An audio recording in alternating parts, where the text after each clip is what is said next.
Karen, this is going to be great. You're going to be doing these wonderful fireside chats, updating the citizens of Gary about everything that's going on as you work towards trying to make Gary a better place to live. So let's start out talking about the Gary New Day Task Force. Last week you had an opportunity to go to not one but to two task force meetings. Let's talk about, first of all, the Public Safety Task Force you had a chance to go to. Well, we're very excited about the Gary New Day Task Force because it gives us an opportunity to hear what the citizens think about what our plans are for Gary's future, but it also gives us an opportunity to methodically look at the challenges that are facing our community.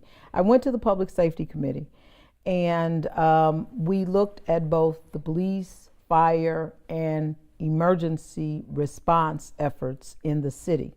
The whole theory behind each task force committee is to look at what is going on in the city now, to look at what are some of the best in class examples across the country, and to make recommendations, to keep those things that are working well, to make suggestions regarding things that might cause the city to work better in these specific areas. Mm-hmm.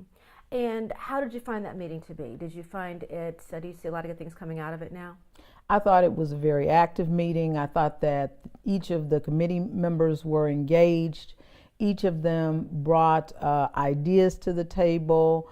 They were knowledgeable not only about what was happening in the city, but also about what some of the good things around the country that we might bring to our community. Okay.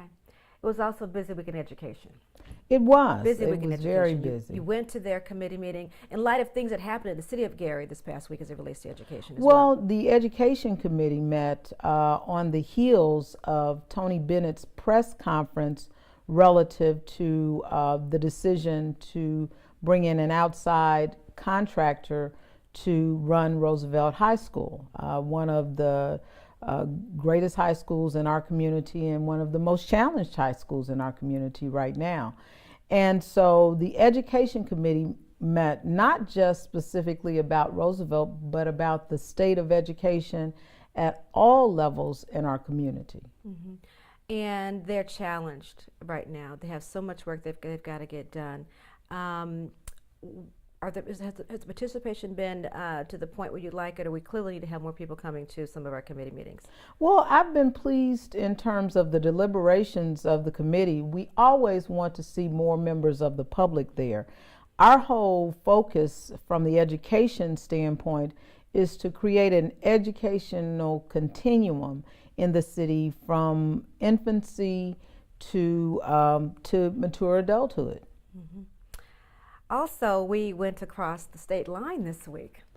We did. We had a chance to do some exciting things. First, we went all the way out east. Tell us about what you were doing out east. Well, I had an opportunity to spend a couple of hours with Mayor Cory Booker from Newark.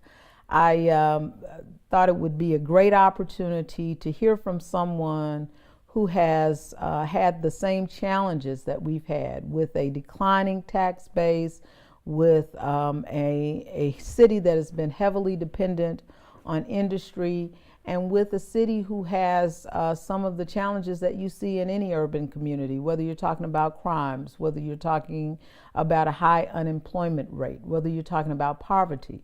Newark and Gary have similar experiences.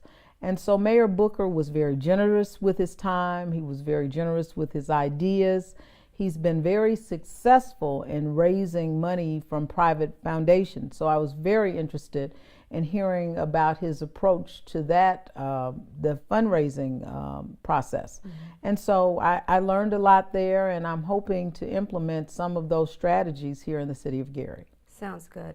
You also talked to our neighbor next door, former mayor of Chicago, Mayor Daley. What did he have to say? Mayor Daley had some very helpful information, and it was, I think, it was very helpful because Mayor Daley has an intimate knowledge of Gary with the Gary-Chicago Airport Compact. Mayor Daley rides his bike from New Buffalo, Michigan to Gary. And in fact, I offered him a job for bike patrol with the police department. but he clearly understands Gary, and his focus really was to talk about the abandoned buildings, to talk about our EPA consent decree, and he offered some suggestions about how we could deal with those two very challenging issues. We're also talking about really a partnership going forward and finding things that we have in common with that city and really moving forward. Isn't that part of what you have some interest in doing as well? Absolutely. With our proximity to Chicago, the fact that we are in the Chicago media market, with the fact that we're in the Chicago SMSA, and the fact that many of our residents formerly lived in Chicago, a lot of our residents work in Chicago. Given that relationship, that nexus, and the fact that our transportation assets are used largely by Chicago businesses, I thought it made sense for us to sit down not only with Mayor Daley, but with some individuals in the Chicago business community. So I had an opportunity to do that last week as well. Yeah, let's talk about that just a little bit. It was a great event. It was held at a Chicago venue. What do you think really came out of that? Well, I think what came out of it, one, it wasn't a fundraiser, so I think people were happy that I wasn't begging for money. But more importantly, I think people now understand the nexus between Gary and Chicago. It's not just that they have relatives in one place or the other, or it's not even that sometimes they come over to the Gary Casino, although we welcome that economic boost. But it's really that we have common interest, business interests, recreational interests, real estate interests, development interests that can benefit both communities. Well, thank you, Karen, for giving us an update about what's happening with the campaign, with the Gary New Day Task Force, and we look forward to the next edition of the Fireside Chat. Thank you.